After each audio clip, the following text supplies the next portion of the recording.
This episode contains subject matter around actual wartime events that some audience members may find disturbing. Listener discretion advised.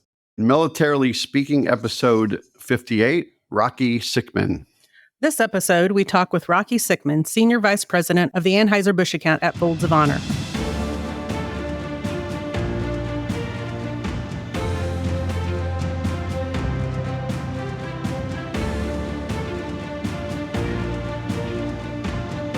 Welcome to Militarily Speaking, brought to you by Armed Forces Bank. This is Tom McLean, and I have next to me, I'm blessed to have her next to me, is Jodi Vickery.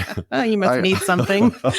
I need a report from you later on something. I am the Regional Military Executive for Armed Forces Bank, and Jodi is the Executive Vice President. I'm going to call you by the right title, Director of Consumer Banking. Well played. Well played. That's pretty good for an ad lib. Jack of all trades will work for food. Jodi keeps changing her job title because she's a yes woman, Rocky. So every time someone comes to her and says... that's got a bad connotation. It does? You don't want to be like a yes man. Well, but some people are yes men. Not this one. But you do it with such grace and style, though. You just say, oh, please pick me. I'd love to be on this committee. I'd love to do this project. Not committees. So we digress. We made it all the way to the intro, Rocky, before he went off on some weird tangent. So apologies in advance for all that's to come. Again, welcome to our show. We're excited to have you listening and learning about our guest, Rocky Sickmann with Folds of Honor. I do, Rocky, want to share a little bit with our audience about your background, your profile. We'll do that, and then we'll dive in and hear it in your words, because I think that will be a whole lot more compelling. But I do want to give them an overview. It's a pretty good, if you can't get through this bio on Rocky, I'll help you out. I know. Because it's very thorough, extensive, and it's pretty admirable. It definitely is. So we didn't want to shortchange that. So all known information to you, but not to our audience. So Rocky Sickmann graduated from Washington High School in 1976 and immediately entered the U.S. Marine Corps. In 1979, just 28 days into his tour of duty at the American Embassy in Tehran, Iran, Sickmann became a player in one of the most terrifying events in U.S. history. On November 4th, 1979, after months of turmoil marked by the return of the exiled Ayatollah Ruhollah Khomeini, I hope I got that right, the American Embassy in Tehran was overrun by militants and its employees taken captive. Sergeant Rocky Sickmann, then just 22 years old, was one of 65 Americans taken hostage. Sickmann remained a hostage for 444 days before being released on January 20th, 1981, following 14 months of diplomacy by President Jimmy Carter. 3 months later, Sickmann was honorably discharged after 6 years in the Marine Corps and received several accolades during his service, including the Prisoner of War Medal, the Defense Meritorious Service Medal, the Award of Valor, and Good Conduct Medal. Following the military, he began working in advertising for KMOX Radio in St. Louis, Missouri, and then entered the private sector for Anheuser-Busch InBev. He spent the next 34 years with the company, most recently as the U.S. National Director for Military and Industry Affairs until his retirement in July 2016. That's why you look so happy you're retired. Sickmann, not really, though, because we're going to go on to tell you everything he's been up to since. Yeah. Sickmann's personal diary, Iranian Hostage, a personal diary of 444 days in captivity, is also the only known diary to have been smuggled out of Iran and published. The diary is no longer in publication. As the U.S. National Director for Military and Industry Affairs at Anheuser-Busch InBev, Sickmann oversaw all military special events, military and industry trade media publications, and national industry trade shows. Throughout his career at Anheuser-Busch, Sickmann also played a key role in increasing Anheuser-Busch's market penetration among the military by training wholesalers, coordinating marketing and publicity, executing national sales promotions, and planning special military events. He helped coordinate the Here's to the Heroes tour, which salutes the men and women of the armed forces, allowing Americans to show their support for the troops via recorded messages filmed on location at community events, celebrations, and festivals nationwide, and shared with U.S. troops serving in Iraq and Afghanistan. Personally and professionally, Sickmann has been fortunate to share his story on many different platforms. You're going to be jealous of all this, Tom. I know. Well, including Rocky's my connection to celebrities. You right? think. Yeah. Including ABC News, ESPN, Fox and Friends, Fox News, Los Angeles Times, MSNBC, NFL Timeline series, the New York Times, to the cast of the Oscar-winning film Argo, starring Ben Affleck. So, by the way, you know he's going to talk to you about Ben Affleck. Didn't you do a cameo? No. I mean, that's a whole nother story. You guys, we could be here all day telling stories. Yeah. And I can We'll get that. about Argo, how it came about. Okay. Yes, Tom thinks he's like 1 degree of separation from most celebrities. From Kevin Bacon. From most any celebrity on the planet. Also involved in national and local veteran and military organizations and educational institutions really around the country. In August 2016, Sickmann's military and professional experience, coupled with his passion for our armed forces, led him to pursue an opportunity with his favorite nonprofit organization, Folds of Honor. In this new role, Sickmann helps advance the Folds mission to stand in the financial gap of the more than 1 million dependents adversely affected by war, providing educational scholarships to the children and spouses of those killed or disabled while serving our nation. Sickmann and his wife of 40 years, Jill, have 3 children, Hannah, Chelsea, and Spencer, and grandchildren to go with. So happy guy, doing a lot of good stuff. So welcome. It is truly an honor to have you on our show today. So thank you for being with us. Thank you, Jodi. It's very kind. You didn't have to read all that down. Well, I know none of it is like a surprise to you because you've lived it, but it's just, I think, great to give our audience that context before we dive in. And heaven forbid, Tom and I forget to ask something really important along the way. But back to Argo. Yeah. So it was like this, the Canadians something or other, right? You know more about the story than on Wikipedia or online, but maybe we'll get into that, Rocky, during this conversation. But yeah, I'm sure there's a connection there that we can wind into our conversation. So we'll look forward to that. Yeah, absolutely. So really, honestly, where to begin? Maybe tell us, just because we're going to get into other details, but tell us about your military history at a high level. And even more recently, how'd you spend Memorial Day weekend? Yeah, well, my military history started really growing up in a small town of Krakow, Missouri, a population of 50, I always say, and that's dogs and cats included. My parents, 2 parents, and there were 5 kids in the family. But my parents always taught us the love of family, love of our Catholic faith, and love of country. And little did I realize that those things would help me through the darkest times. And my parents were very patriotic. My father served, my brother served in Vietnam, during Vietnam. And so every time there was a parade, I was carrying an American flag, or else I was raising a flag at the Catholic grade school there at Washington, or in Krakow, and then Washington High School. And so it was 1975, and the Vietnam War was just really coming to an end. And all the Vietnam veterans were coming back. And I was not the studious person in high school. I was very athletic. I was captain my senior year of football team. And I did not have my head put on straight. And so, and not to waste my parents' money, which they really didn't have a lot of money, I said, you know what, I'm going to go into the service. And I knew that there was more outside this small town of Krakow, Missouri. And so I joined the Marine Corps, and the world I wanted to see and the world I saw. I graduated in San Diego in 1976, then was deployed to Asia for the next year, came back, and then was assigned to Camp Geiger, North Carolina. I was 3-4 in Asia, 2-8 in Camp Geiger. I was then deployed over to Europe for another year, came back, and I always wanted to be a Marine security guard, which is a very elite duty.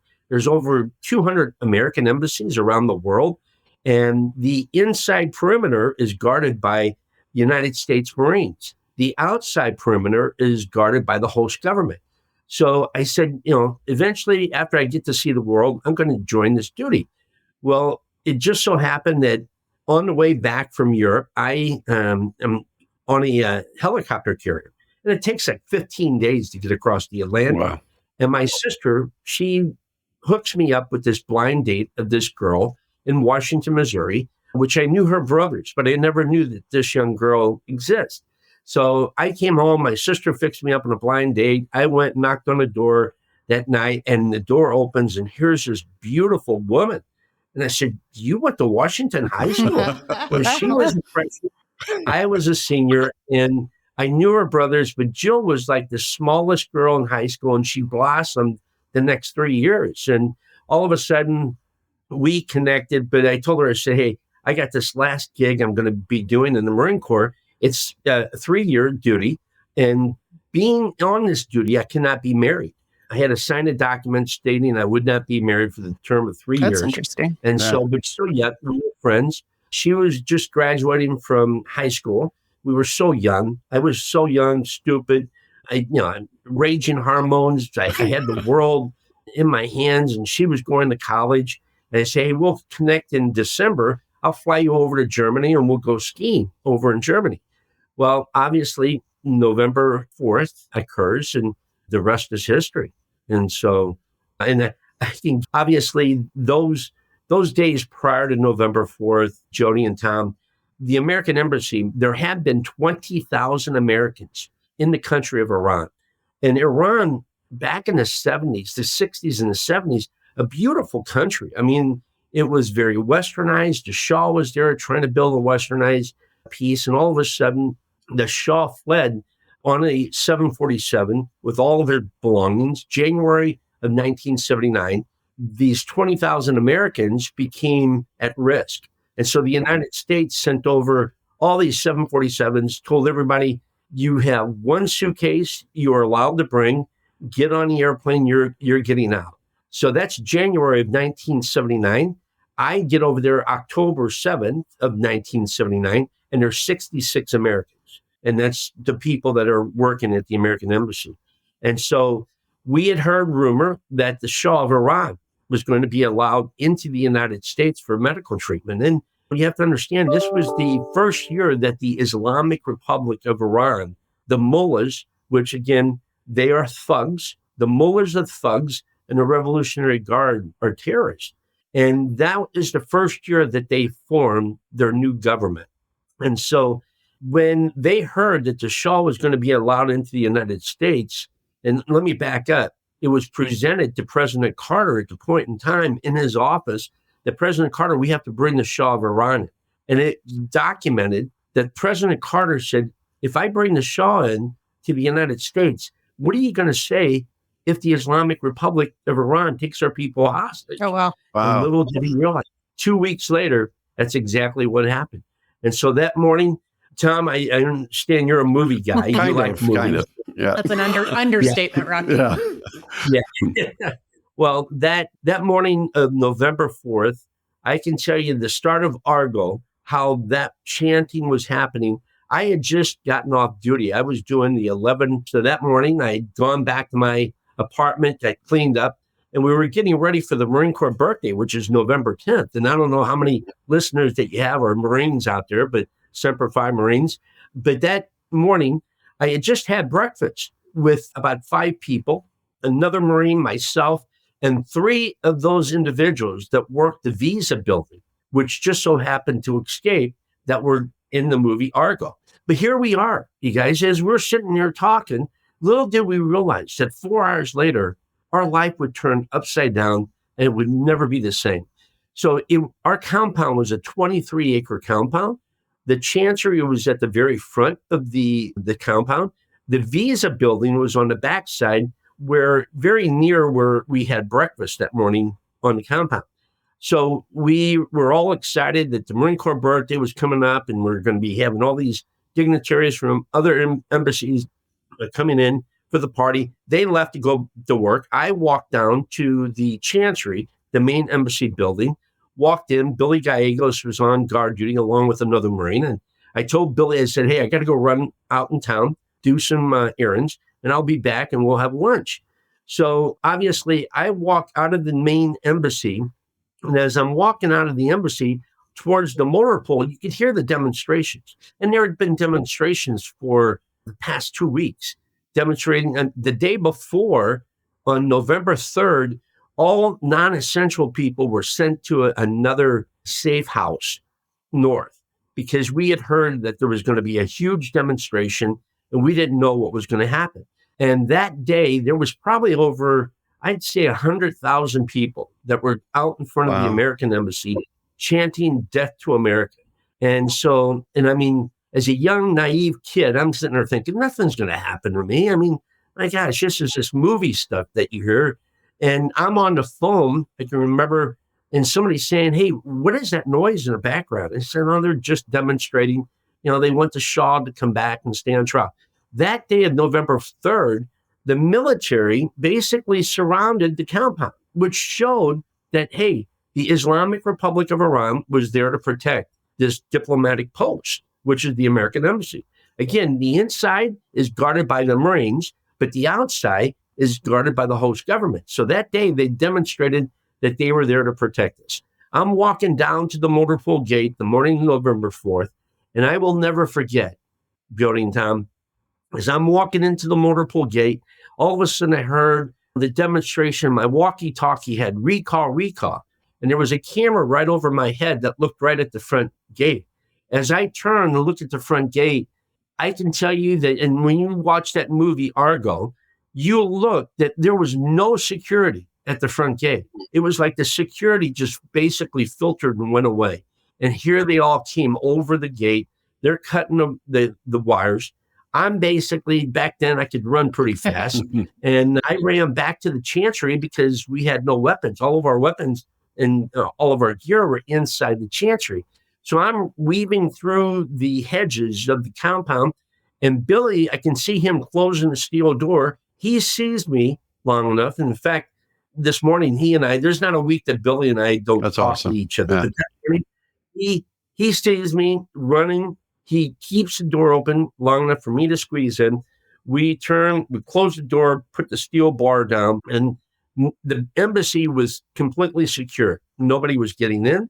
Nobody was getting out. And that's the hard part, Jodi and Tom, is, many guys and girls tried to get there, but once you closed that door, you couldn't open it. And the movie Argo shows that we opened the door. That was not true. But anyway, what happened then is I went back and our weapons to secure an American embassy. This is 1979. I can tell you, I still speak to many American embassies, speak to the Marine Security Guard detachment in Quantico, but our weapons in 1979 consisted of a 38 snub nose and a sawed-off shotgun. That's what we had to secure an American embassy. I can tell you that American embassies are no longer ill-equipped as what we were. That's good news. Yeah. That morning, I can tell you, I'm sitting there, I'm loading my pistol. And if you guys have ever gone through a difficult time, a traumatic time in your life, you don't forget that. And each day being held hostage was that traumatic time. 444 days. But that first day of me putting my rounds, my adrenaline was pumping. These people are pounding on the door. They're chanting death to America. And I'm trying to add rounds to my pistol, and I'm dropping around, take a deep breath, put the round back in the chamber, close that, take my shotgun, I'm adding shells, and I'm sitting there thinking, at the age of 22, here I am standing off against the country of Iran against 60 Americans. And all of a sudden, they're pounding on the front steel door, and the plaster is starting to come off the wall from where they were banging on this door. And I radioed, 3 Marines came out of the 13 Marines. 7 Marines were in the American chantry that morning. So 3 Marines came. We had 2 Marines kneeling, 2 Marines standing, because at that point in time, deadly force was intact. They were attacking an American embassy, and if we got orders to fire, you would fire. But deadly force is the key. So here you are sitting there, and all of a sudden, through the walkie-talkie, you heard Billy, which is now down at the basement at another post. He radios and says they've gotten in. So I'm closest to the steps. I break away, run downstairs, don my gas mask, and all of a sudden, as I get downstairs, you're sitting there, and you can, again, to this day, I can remember my gas mask going from clear to fog. And your adrenaline is pumping. And Billy, he just points down the corridor, and down the corridor, you can see a bellow of smoke come from one of the offices. And all of a sudden, around the corner, the second thing I will never forget, other than the first of them coming over the wall, attacking an American embassy, and there was no security to protect us. The second thing is, around the corner come 4 Iranian women in black chadors. And behind them are the Islamic Republic of Iran men pushing them forward, knowing that we would not shoot these unarmed, innocent women. Upstairs, we're being screamed, don't fire, don't retaliate, help is on the way. So we get to the steps, tear gas is popped, because Billy and I have to go upstairs. They all turn around, leave the building.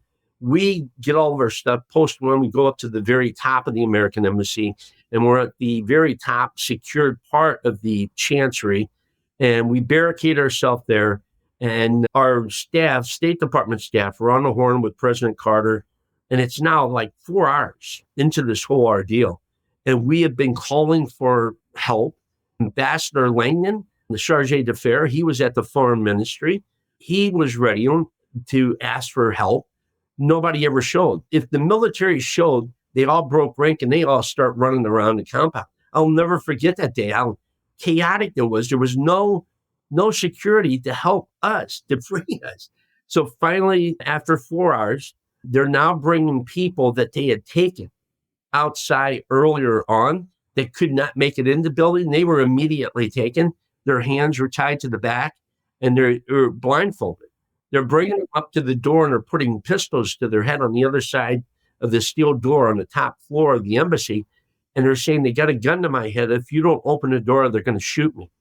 So at that point in time, we convey it, or not I, but State Department people that were on horn with President Carter.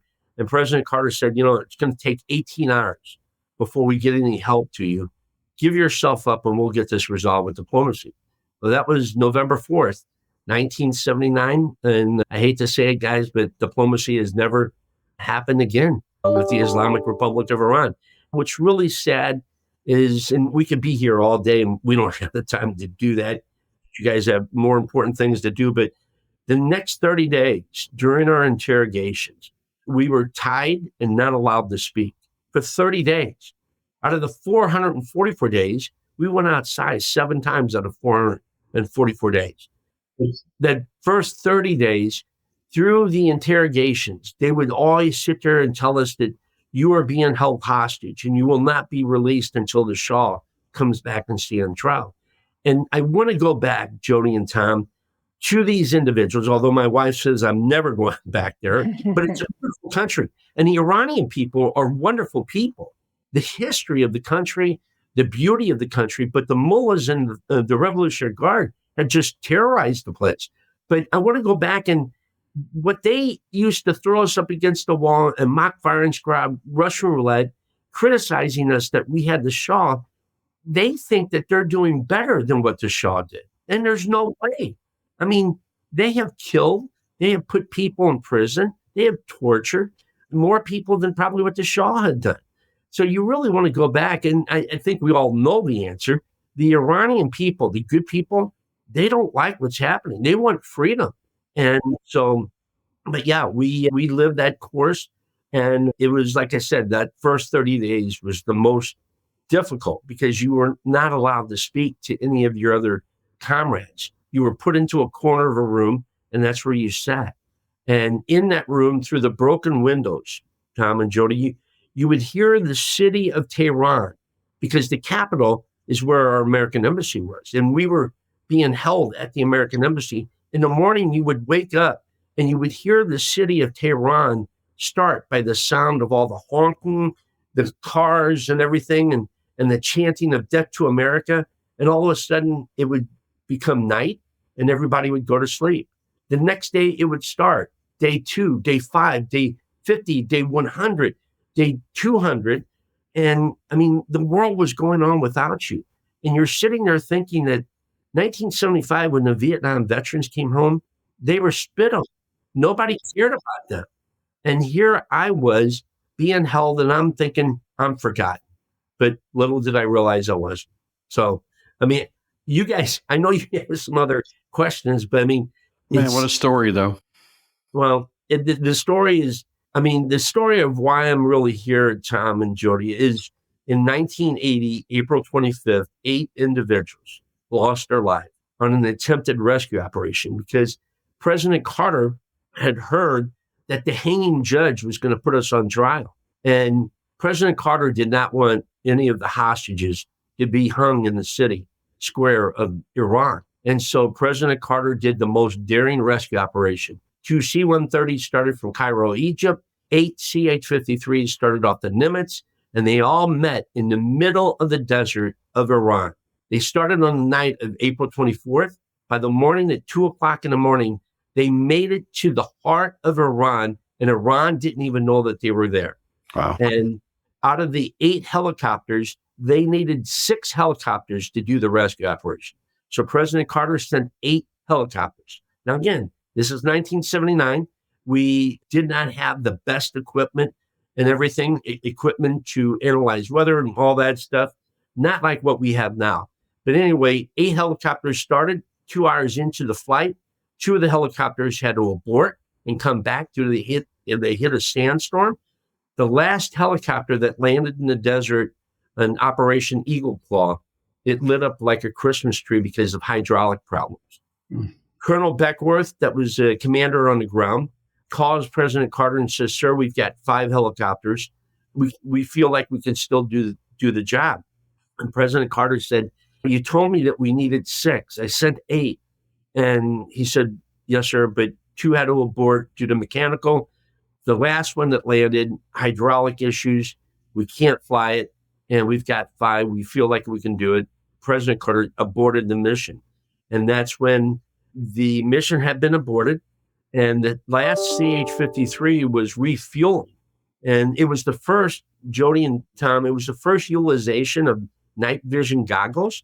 And so here the pilot of the 53, he gets up because you're in sand. It's not like taxiing a helicopter on concrete. You can roll. You have to basically hop like a grasshopper. And so he gets up after just being refueled, and he lost his spotter in front of him, and the pilot becomes vertigo, which means that he doesn't know what's up, what's down, what's sideways, and he clips the wing of the C-130 and falls right onto the nose of the C-130. So Delta guys were on the back of this C-130 along with this fuel belly, which is a big rubber container that had fuel. I mean, they never refueled in midair in 1979. It wasn't until after all this had happened that they were able to do it. But the guys that were laying on this fuel belly, they all of a sudden saw this ball of fire come through the fuselage. They think they're under attack. They jump off the side of the C-130.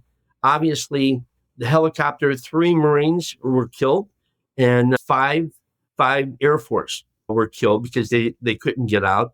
One of the guys that every year I have the opportunity to meet these guys that had the guts to try to come over to rescue us. And we get together, Billy and myself, because Billy, January of 1980, I told you that we were tied and kept to ourselves for like the first 30 some days. It wasn't until January that they put us into a room that, just like, think about the room that you guys are in right there, Jodi and Tom. Imagine having to be locked in that room for the next 400 days. If you have to go to the restroom, you knock on a door and you put a piece of paper underneath the door, because we were locked in offices of the American embassy. And you would knock on the door and the guard would see your piece of paper alerting you that you'd have to go to the restroom. They would come, unlock the door, open the door, blindfold you, take you to the restroom, even though you knew where the restroom was. You did not leave that room until you were blindfolded, sometimes handcuffed, sometimes hands tied, taken to the bathroom, untied, unblindfolded, to the restroom, come back, knock on the door, guard would blindfold you, handcuff you, take you back to the office. Well, Billy and I were locked in a room for 400 days. And so, but we had no idea what had happened that night of April 25th. It wasn't until later that day that we could tell that people were running up and down the corridor of the area. We were up on a very top level of the American Chancery, and people were running up and down. You could hear vehicles in the back of the embassy driving erratically, and all of a sudden that night around 8 o'clock at night, they come barging into our room. And whenever that door opened, you jumped because you didn't know if they were going to come in and start shooting or what. Well, they came in that night, and little did we realize that they had found the charred bodies of those 8 servicemen. And they found the charred CH-53 and the charred CH-50 and the C-130. And so they knew that the United States was attempting to rescue us. And all the hostages were in the American Chancery compound that morning of April 25th. By that evening of April 25th, they came into our room. I was handcuffed. My left hand was handcuffed to Jerry Plotkin, another American that was locked with us. My hand was handcuffed to his right hand. My right hand was handcuffed to Billy's left hand, and they blindfolded us and handcuffed us. I didn't have glasses, didn't have hearing aids, all that stuff. And they took us from the room, handcuffed, blindfolded, downstairs into a vehicle, handcuffed Jerry to the left, handcuff Billy to the right, and here you sat, blindfolded, handcuffed. They take a picture of you, and then they put a blanket over top of us. Little did we know that they did this because they were moving us. By that evening, they had moved all the hostages to other cities within the country of Iran, that the United States would never be able to find us. And so it wasn't until months later did we not only realize that we were held hostage, but now there's a war with Iran and Iraq that's occurring. The Iran-Iraq war starts around September, October of 1980, and they then bring us back to the American embassy. You guys, my kids, I have 3 wonderful children, and we had an old Dodge Caravan, and we had a main bench seat in the back, and we'd always have kids that would always say, I hate being in the middle. So I always have to tell them about how you'd be a bad hostage and how with the left and the right, yeah, you'd be bad. It's perspective, kids. For over 24 hours, you sat there and you didn't stop for a restroom. If you had to go to the restroom, you had to do it on yourself. I mean, being held hostage, it was the worst. And we heard these, we thought it was lightning. We thought it was thunder, but it was artillery. And so they had to move us one night because the artillery was hitting near us. And so they drove us back to Tehran, and they then put us in Evin prison, one of the most notorious Middle Eastern prisons. And then it wasn't until January of 1981 that here you were, 444 days you'd been held hostage. And they had taken our shoes from us back in March of 1980 so that you could never escape, you never could run. They gave you open-toed plastic sandaled shoes, which here in Soldiers Memorial in St. Louis, they have an exhibit. And that's when you know you're really old, is when your stuff is in the museum. But they have my shoes and everything. Rocky, and I saw that they got some excerpts from the diary you kept that are on display in that museum, right? Yes, sir. Yes, sir. Yeah. You correct me if I'm wrong. My understanding was you started with a typewriter, right? You had access to a typewriter? Yeah. That was back in February of 1980, because we had already been through, after Thanksgiving, after Christmas, and after New Year's, you were hoping that there was going to be a humanitarian gesture, that we were going to be released. It wasn't until January, February, they kept coming in. You want to write a letter? We will give you the material to write a letter. So I said, okay, well, give me a typewriter. So sure enough. Most of our audience doesn't know what a typewriter is, but keep going. Especially the old typewriters that had the ribbons, Yeah. Oh, yeah. And so they never could understand. Here I was typing, but I wasn't sending any letters.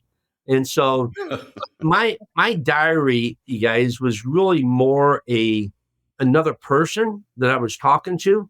Billy and Jerry, you would sit there and talk to them, but there were things that you were just talking about, missing home, missing your mother making the pancakes and the batter on the grill, and missing Jill. And if I ever get out, I'm going to do this. So yes, I started with that.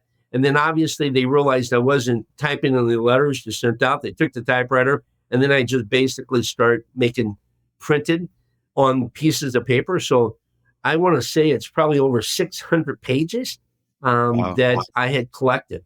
So did it ever get confiscated from you while you're writing it to make sure that the content was legit and okay and nothing that was, I guess, attacking or? No, absolutely. That's a great call, because interesting, the first time I took a shower, it was probably in 3 months after we were taken. And now every morning I wake up, I take a shower. You know why? I can't. No, I mean, the simple things that were taken from you. My finger was my toothbrush, and a bar of soap that you clean your body with was your toothpaste. And everybody used that same bar of soap. And so, but we would go and they would take us from the room, tie us together. And whenever they would say, hey, it's time to take a shower today, I always put like a small little piece of paper underneath my mat, because that's where I kept it. And so when I came back, that little piece of paper that was in the middle of the notes that I had been keeping, it was in the middle of the room. So I knew that they were reading my diary. And so my diary, it was not a political diary. It wasn't about the Islamic Republic of Iran or about Shah. It was more about my personal life and what was happening within me and talking about my family and Joe. So yes, they did read it, but it was never confiscated because it was never anything of value. Yeah.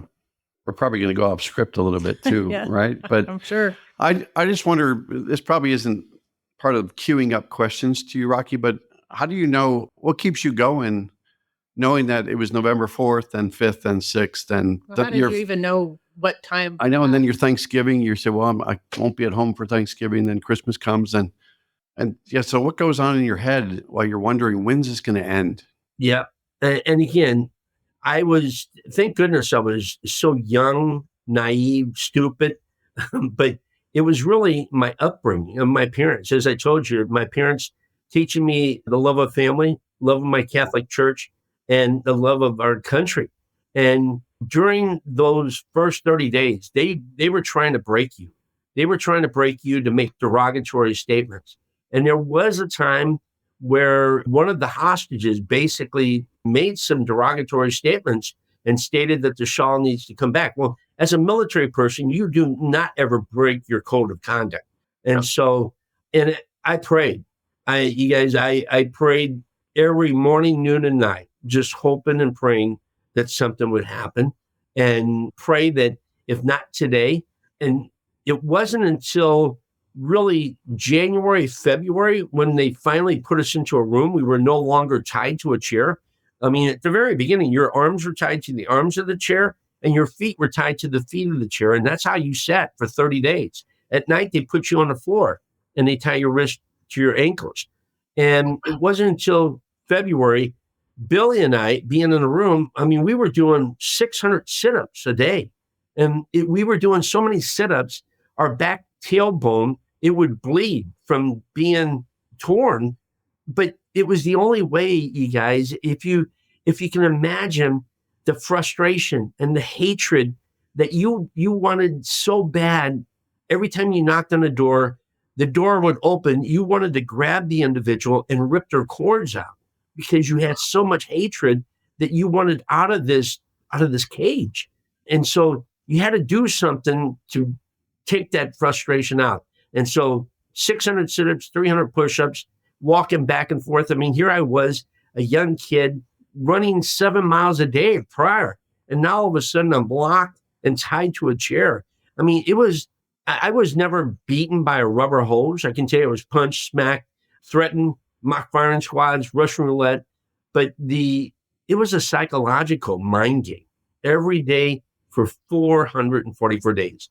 You did not know if you were going to live or die each morning, noon, and night.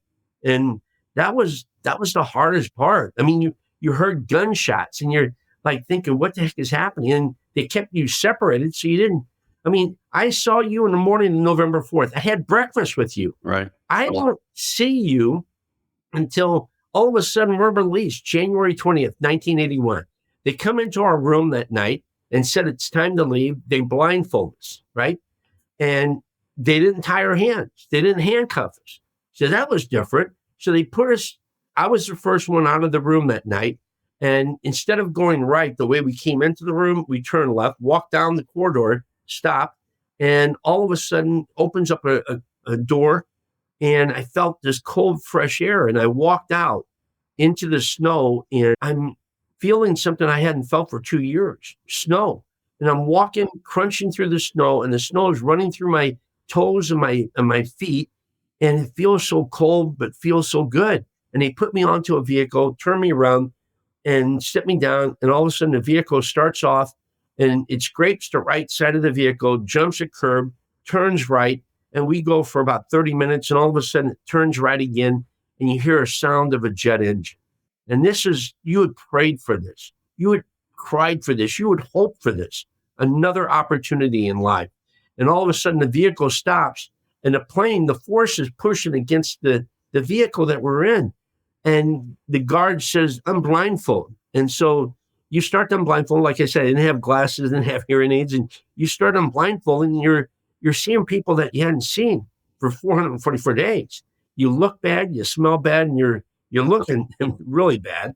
And they start plucking one by one, and they take us to the back of the airplane, and you're walking up the gangplank. I hadn't seen a woman in 444 days.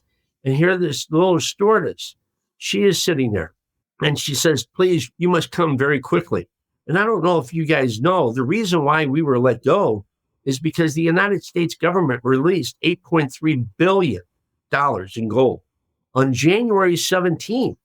January 17th, 1981, two C-130s, along with this 727, which is a Algerian commercial aircraft, comes into Tehran.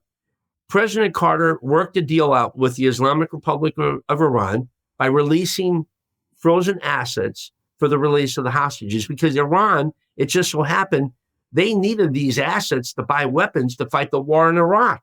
So without the war in Iraq, I'd probably still be over there or in a hole somewhere.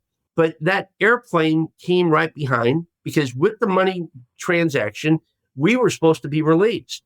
But the Islamic Republic of Iran, and they told us this in our interrogations, it is not you, the American people, we hate. It's your government. But we will use you to humiliate your government. So what they wanted to do was stab President Carter one last time. And what was that? They were released on January 20th. We get onto the airplane, and all of a sudden they're closing the door, and you're looking around saying, well, wait, where's Kurt? Where's Gene? Where's Jodi? Where's Debbie? Where's everybody else? And the stewardesses and the pilot had to tell us that, no, you're the last remaining 52. The others were let go a year earlier. We had no idea that others had been let go and that we were the last 52 people remaining, because you could not, nor did you leave anybody behind. It was unthoughtful. And I felt so bad knowing those that, obviously the 6 that were rescued by, the movie Tony Mendez, Argo, and then of course the others that were released. But imagine being those poor people being put on an airplane, knowing that their fellow colleagues are still being locked up. I mean, they had difficulty. And so finally it was, the pilot came on and says, hey, it's time to leave. Gets to the end of the runway. He turns left, pulls up a little bit further, turns left. He pulls up, he's got the foot on the brake, and he's revving the engines, and the engine's starting to rev up, and you're holding on to the armrest. Like, is this plane really going to take off? I mean, is there a heat-seeking missile? Is there a bomb on the plane? And all of a sudden, the pilot comes back down to an idle. It's like, you got to be kidding me. Another mind game. And the pilot comes on and says, they've turned the runway lights off. And you're like thinking, why would they turn on? Well, little do we realize back home was the inauguration. They waited 20 minutes until President Carter was out of office and President Reagan was in office, just to stab President Carter. And you have to understand, what did the Islamic Republic of Iran do to President Reagan? They killed 240 Marines in Beirut, a suicide bomber. And so that's why I regret not ever pulling that trigger the morning of November 4th, 1979, where the war on terrorism was started, you guys. And, 8 people, like I said, and now I work for this wonderful organization, Folds of Honor, that provides scholarships to children and spouses of fallen and disabled military and first responders. And there's not a day that I go by that I don't think of those 8 that gave their life for my life. And Memorial Day weekend, it was all about those 8 individuals. I mean, they died for me. And that's what Memorial Day is to basically salute those that have died in service. They died trying to regain my freedom. And I've got 3 wonderful children, Jodi and Tom, and those individuals would never have a chance to go fishing with their son as I have, walk their daughter down the aisle as I have, hold your grandkids. They would never have that chance. I have.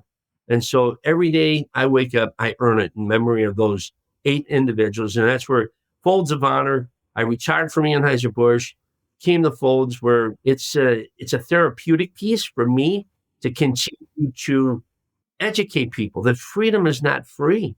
I mean, this story right here, you tell people the story, it's like, wow. I mean, it's hard to understand. Billy understands. And that's why Billy and I, when we talk, it's like Billy and I understand. We remember the smells. We remember the sounds. It's easy to tell the story, but You just hope that people do understand that freedom is not free. And these military and first responders, when they leave, you just don't know if they're going to be coming home. And the families are there. And we must never forget these families. And at Folds of Honor, we talk about honor their sacrifice, educate their legacy. And 52,000 scholarships that Lieutenant Colonel Rooney and the team we have put together. It's, gosh, every dollar that comes in, 91% goes into that scholarship. 45% of our recipients are minority. And out of that 45%, 57% are female. And so it's an honor. And like I said, those individuals would never have that chance. And so shame on me for not getting up every day and remembering them. I don't do 600 sit-ups, I can tell you that. Or 300 push-ups, right? I still do sit-ups, just not 600. And my shoulders are somewhat wearing out on me also. But it's one of the stories that's why I do this, is to tell the story of those 8, along with the others that had the guts to try. I'm struck by the vividness of your memories and the specificity of your memories. And it's clear we're talking that, 50 years later. Right? Yeah, I mean, and I Almost. can't remember yesterday. Yeah. So, but I'm struck by that. And it is clear to me that has fueled your life's journey since then. But it seems you have found just a completely perfect match with Folds of Honor and their mission and the alignment between the story that you lived and you've been wonderful enough to share with us today and what they try to do every day for our families that call them. Jodi, what's really interesting is 2007, I'm the director of military sales at Anheuser-Busch. And all of a sudden, security at Anheuser-Busch here in St. Louis calls and says, "Hey, Rocky, there's this guy in the lobby. It's in a flight uniform, wants to talk to somebody about a military program." I go downstairs, and sure enough, here's this little thin little pilot guy. And I go up to him, he goes, "Hello, Mr. Sickmann. My name is Major Rooney." He was a major then. And now, I mean, he and his wife put together this organization. He was flying from Chicago to Grand Rapids. The plane lands in Grand Rapids, and the pilot asked everybody to remain on board because he was bringing home the remains of a fallen soldier. This is Lieutenant Colonel Rooney's an F-16 fighter pilot. He's had 3 tours of duty over in the war on terrorism. And here he is flying home, and he hears this pilot and he sees the casket being draped with a flag being pulled off, and a little boy on a tarmac that would, again, never have the chance to go fishing, baseball with his dad, and the poor wife. And all of a sudden, Major Rooney's wiping his tears away, and the pilot says, "Thank you." Major Rooney gets up and looks around and realizes that over 3/4 of the plane got off the plane, nowhere to go than the warm blanket that this man just gave for his country. And that came home, Major Rooney, and told his wife, he goes, "People don't get it, that freedom is not free." And so it was synchronicity that I get to meet him.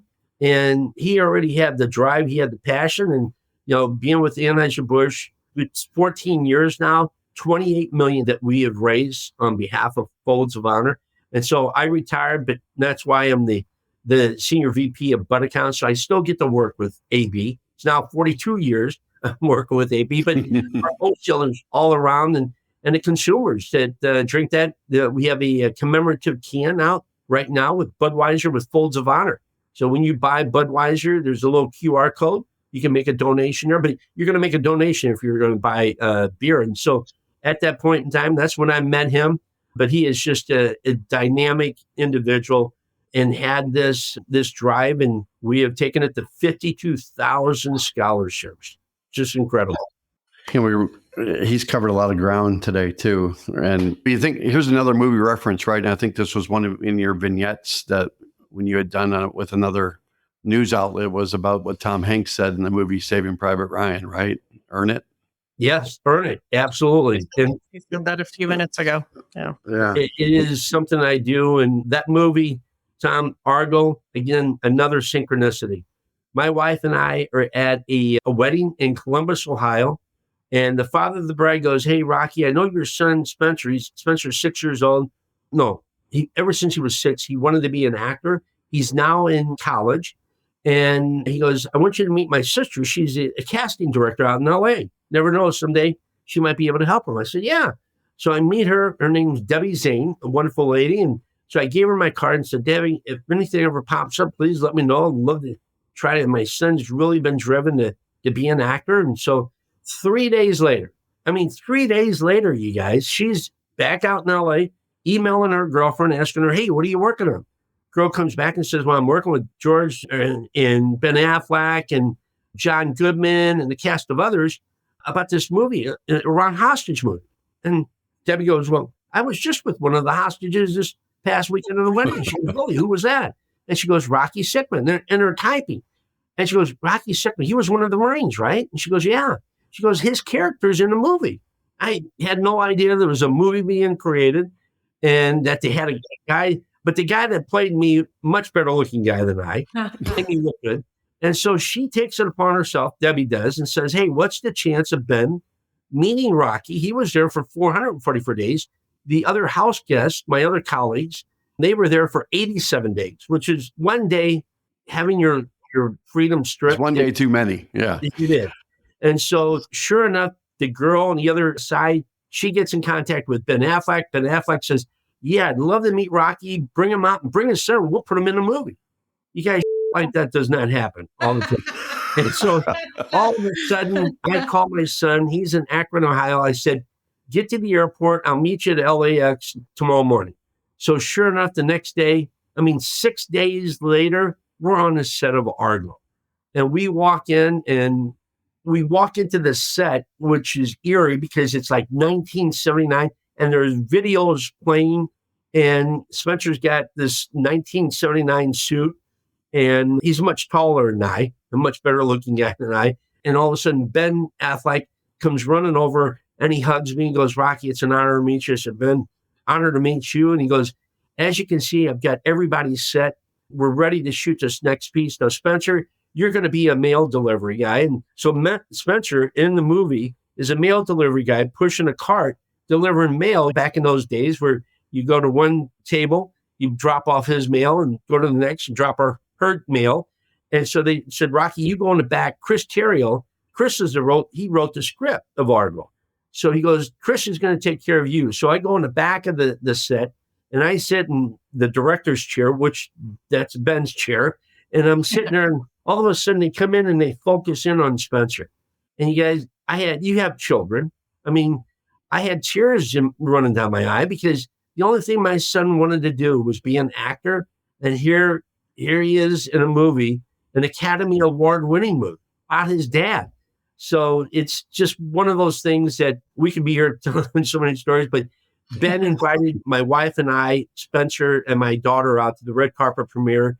He then invited me to the Canadian Embassy where they were going to show the movie the next week at the Canadian Embassy. And like I said, there's so many stories, but I used to play a lot of tennis before I was taken hostage. And I get to Iran and I found out there was a clay court right behind the ambassador's house. So every day when I was finished working out, I'd go back there and I'd be playing tennis. And the ambassador, Bruce Langdon, chargé d'affaires, he one day on duty, he says, hey, Rocky, I noticed you're a pretty good tennis player. Would you mind being my partner? I said, sure, I'd be honored. Who do we have to play? He goes, we have to play the Canadian ambassador and his assistant. You're supposed to tank that. You're not supposed to win. No pressure. The week before we're taken hostage, we smoked Ken Taylor and his assistant. The next week, he rescues our people. I get to see him at the movie Argo screening at the Canadian Embassy. And I go up to him and say, sir, Rocky Sickmann. He goes, Rocky, I know who you are. How's your tennis game doing? He'd never forgotten how we had smoked him. But anyway, my son, that was his biggest movie that he got. He now recently got married and little baby on the way. So, but yeah, trials and tribulations, the people that you meet each and every day, just like you guys. And I salute you for what you're doing and providing the understanding. There's probably many military families out there that do not know if they qualify for a scholarship. So they can easily go to foldsofhonor.org and basically you can click on that donate tab for those that want to make a donation. Click on that donate tab and you can become a squadron leader. And a squadron leader is where you donate $13 to Folds of Honor. And why 13? There's 13 folds to a fly. And that's why we must never forget those that sacrifice that freedom for us. And it's something that's near and dear to my heart.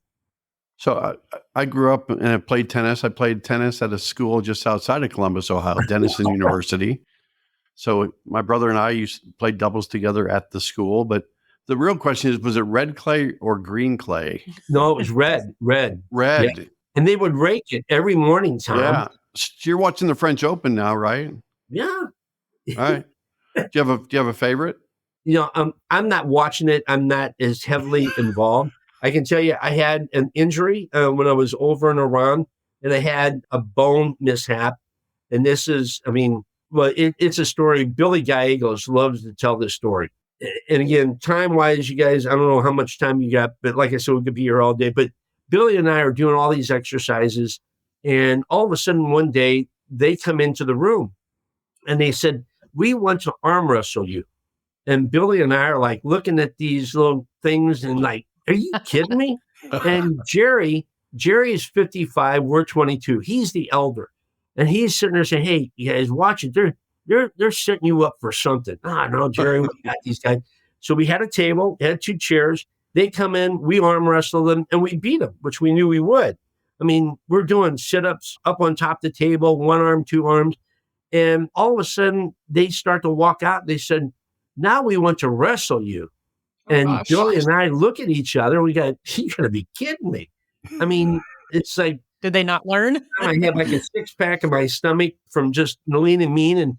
And Billy, they closed the door. I said, "Billy, I've never wrestled high school. Hand-to-hand combat in the Marine Corps, but I've never wrestled." He goes, "That's right. I wrestled. You just wear them out and I'll put the final hold." I said, "Well, that sounds like a plan." And Jerry, of course, is saying, "You guys just be careful. They're going to freaking put us in prison." No, Jerry, just you sit over there. And here I am. I'm looking at Jerry and Billy, and we slept on 3-inch foam mats. And that's what we slept on for 400 days. And so that mat, we put those mats on. That was our mat to wrestle. So I still have my shirt on. I'm talking to Billy and Jerry, and all of a sudden the door opens behind me. I don't hear it. And Billy and Jerry go, "Holy cow, Rocky." And I turn around. Well, it's 1980, and they boycott the Olympics. They brought in one of the Olympic wrestlers into the room. And Jerry goes, "See, I told you they were setting you guys up." And I'm thinking, holy cow, Billy. This guy had arms the size of my thighs. And he was like, "Billy, this guy's going to eat my clock." He goes, "No, you can do it." I said, "Do what?" You can do it. Succumb.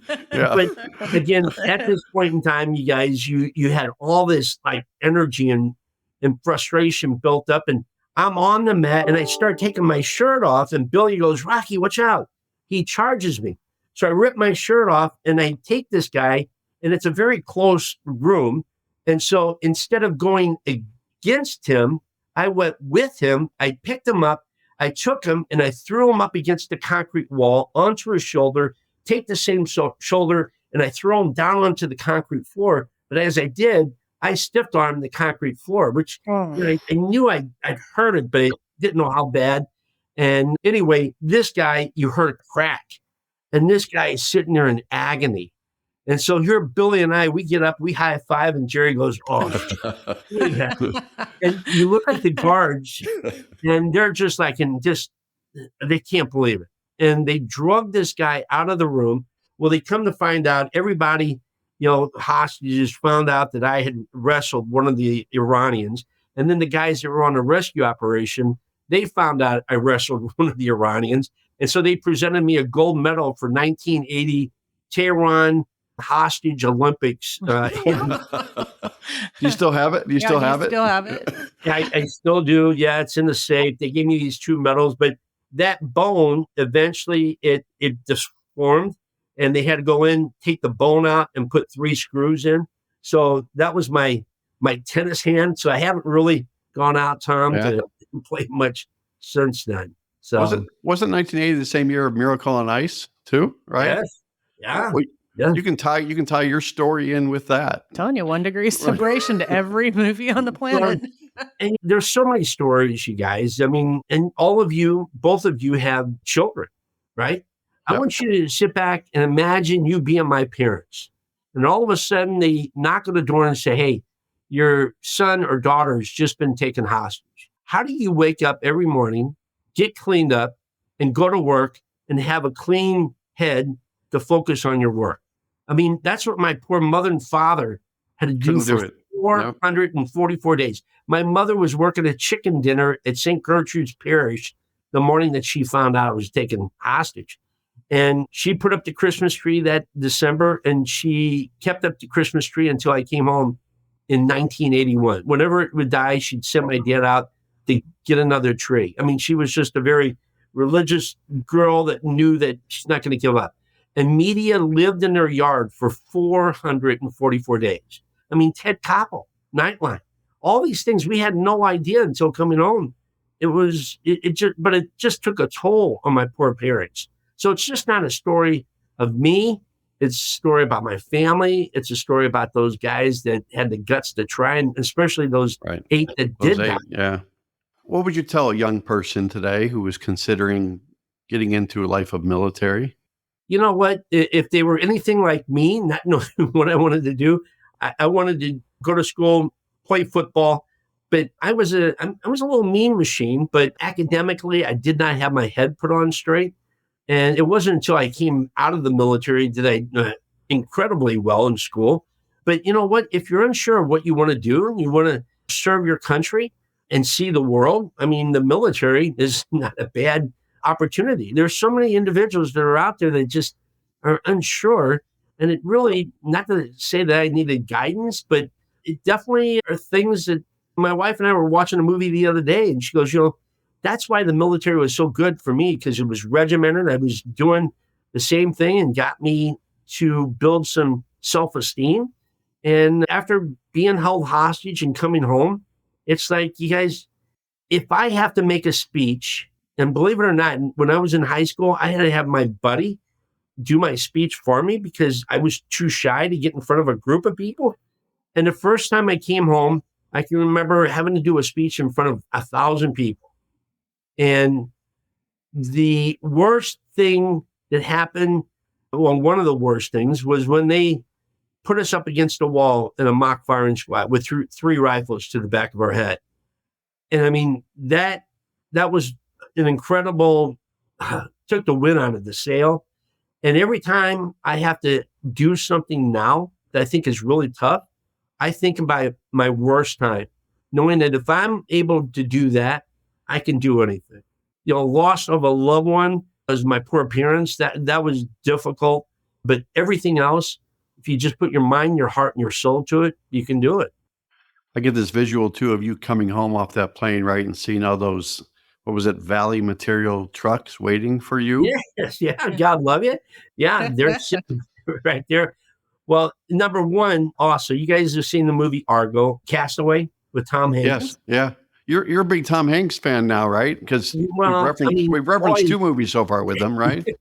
I mean, but he had a locket. And when I was held hostage, those first 30 days, I had a picture of Jill's picture in my head. And she was one that really helped me get through that. And I said, I'm not going to let these people get the best of me. And if I ever get home, I'm going to marry that girl. And so sure enough, came home, made my first phone call home. And my dad said, Rocky, Jill's here. I said, she's there? She wants to talk to you. I'm thinking, well, that doesn't sound good. Is she going to get married, or is she married? I mean, it's been 2 Christmases and she was 18, beautiful girl. And so she goes, Rocky, you got to make a decision, either me or the military. And I chose wisely. And so, like I said before, you guys, without her, I would be in a ditch somewhere. I mean, she knew me before and she knows me now. And so she keeps me on track of making sure I'm doing the right things. And sometimes I don't always say the right things, but it's one of those things that without her, I would not be where I'm at. I'd still be wearing green. Inspirational. Yeah, you've got a big, healthy dose of perspective that a lot of folks don't have. And yeah. I'm spent. So you have to stop talking, Rocky. Yeah. You've met your match, Tom. You got the Clydesdale thing coming up, right? Later this year with yes, sir. With Folds. Yeah. Well, obviously the world's famous Clydes, we've got Anheuser-Busch, 14 years, $28 million. This year, Folds of Honor is going to be following the Clydesdales, or the Clydesdales are following the Folds of Honor. So I'm going to an air show in Terre Haute, Indiana this weekend. And then from there to Nashville, where we have the Clydesdales for a celebrity softball tournament. And so, but yeah, the Clydesdales bring a lot of people out. And with that, we are able to help merchandise Folds of Honor of who we are and what we do. Again, not only for the military, but also the first responders. So it's a great piece. Yeah. Just like I said, they have the can, but now also the Clydesdales. And of course, Zach Bryan, he's doing some Bud Light this year for the Folds of Honor. He's a big Navy military guy, and so he gets it. And it's just these are opportunities that we couldn't afford to have. And it's wonderful to have a long-standing partner like Anheuser-Busch. And again, like I said, 42 years I've been, and I work with all the wholesalers and the brand teams around the country to continue to bring awareness to who Folds of Honor is. Hey, Rocky, big plug to Anheuser. Best Super Bowl commercials ever with the Clydesdales, right? They have been. I mean, they bring tears to my eyes. They do. So, me too. Just thought about it. Yep. Yeah. Well, they're impressive in person. I got to go to the farm there in St. Louis one time when I was younger, we'll say. Rocky, tell me, besides Zach Bryan, any other celebrities that I would be interested in seeing at this celebrity softball event? In Nashville, I do not know. I know we have a chapter. Like right now, we have over 37 Folds of Honor chapters. 8 years ago, we had none. Now we have chapters that are forming. I mean, just the enrollment of scholarships, I think we had a 60% increase, over 60% increase for 2023, 2024 number of people. So with that said, obviously funding. When Major Rooney first started this in 2007, he had more money than he had recipients. Well, now we have more recipients than we have money. So it's asking your listeners to go out to foldsofhonor.org and make their donation. But there's going to be a lot of celebrities in Nashville, but I can't tell you who they all are right now. I'll be sending an email to Glenn every single day, waiting for the list of celebrities. Yeah, peeking over the outfield fence, trying to get in. Right. Yes, that will be you. I'm confident of it. Well, I want to go ahead and close out. We do something at the end of all of our podcasts that we rather enjoy, so hopefully it's not too terribly painful. But it's called the Military Minute. Last week, we had a guest on that spoke about fly fishing and using that to help veterans bond with each other and overcome certain experiences. So our question for the Military Minute last week... Do you think Rocky will know the answer to this? He might, and you're totally welcome to answer if you do. I would never, ever know the answer to this. I have to look at the answer to find out what the answer is. We talked about my fear of fish. What was the nickname for a fly fisherman, and where was the birthplace of fly fishing? Do you know before we say? First place, Wyoming. I don't know if that's where that is. I don't know if that is. I have to get out my map. I'll have to Google that answer. From Montana, I mean, just beautiful rivers, cascading. And what was the other question? What is the nickname for a fly fisherman? It's okay. I would never. I'm looking at flyer. That would be. We could call them that too. So the answer that we were looking for in the Military Minute. If you're in an audience and you answered that the fly fisherman nickname was a trout bum, and the birthplace of fly fishing is the Catskills, which we're Googling right now to figure out which state, in fact, the Catskills are in. Our handy producer says New York. That's which seems very odd. I'm gonna fact check. I think we need to fact check you, but that's the answer that Tom was looking for in the Military Minute. So if you answered that and you see your name posted as the lucky recipient of the Military Minute prize, you can find your way to $50 for you and $50 to a charity of your choice. And that will be the same for this week's Military Minute. So this week's Military Minute, so you can't answer this one, Rocky, because this is going to be teed up when we drop this podcast. But it takes us back to 1979. Which movie won the Academy Award for Best Picture in 1979?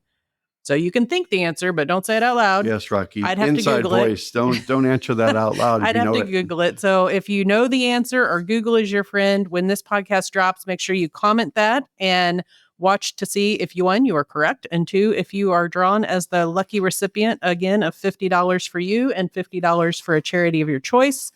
And a great place to use that money would be foldsofhonor.org, which is sort of the epicenter for learning more, volunteering, and donating about this great organization. Did you know, Rocky, that the number one song back in 1979 was My Sharona by the Knack? Oh, I'm going to have that earworm all day. And the real story behind that was about he was in love with Sharona, and he wrote a song about her. Reminds me of Rocky and Jill. Yeah. You could have written a song about Jill. He still could. Maybe you did write a song about Jill. No, did not write a song. It's interesting. And like I said, we could be here all day, but I met Cher when I came home in Vegas. And No. You just made Tom choke on his water. He's so excited. Yeah, about that. send me her contact information too. What's really interesting about Cher, it was after, and my mother and father were with us, my wife, or my girlfriend and myself, and my attorney and his wife. And it was a show at the Dunes.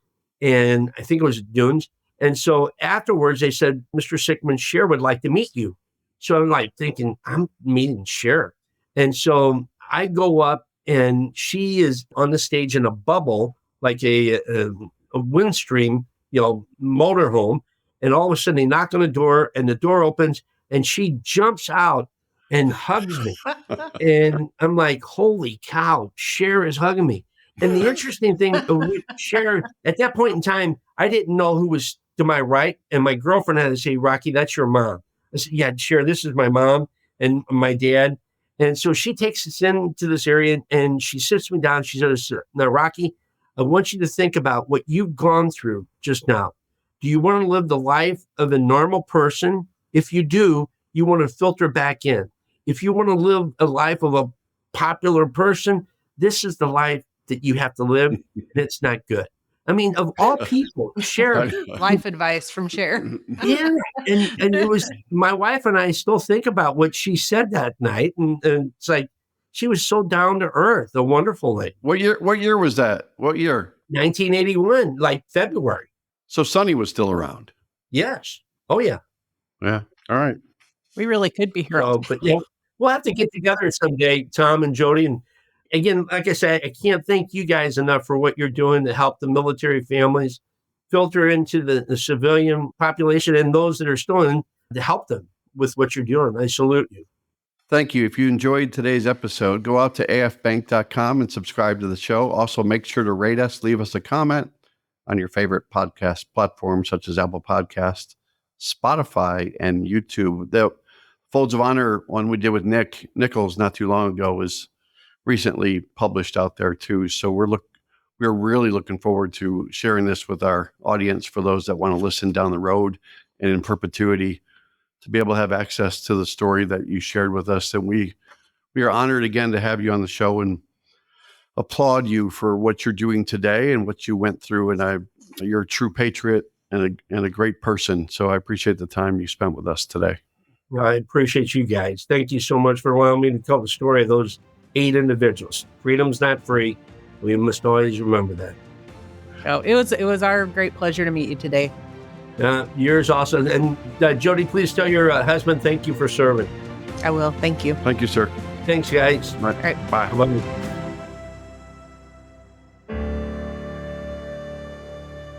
Copyright Armed Forces Bank, member FDIC, equal housing lender. All non-Armed Forces Bank owned apps, websites, company names, and product names are trademarks or registered trademarks of their respective owners. Their mention does not imply any affiliation with or endorsement by Armed Forces Bank of them or their products and services. They are merely used as examples of the many available apps, companies, and websites that offer similar services. Before using any app or website, you should carefully review the terms of use, data collection, and privacy policy. Apps may have an initial cost or in-application purchase features. This information is general in nature and is not intended to be legal, tax, or financial advice. Although Armed Forces Bank believes this information to be accurate, it cannot ensure that it could change. Statements or opinions of individuals referenced herein are their own, not Armed Forces Bank. Consult an appropriate professional concerning your specific situation and respective governing bodies for applicable laws, such as irs.gov for current tax law. Armed Forces Bank, the Armed Forces Bank logo, and the Militarily Speaking logo are registered trademarks of Armed Forces Bank.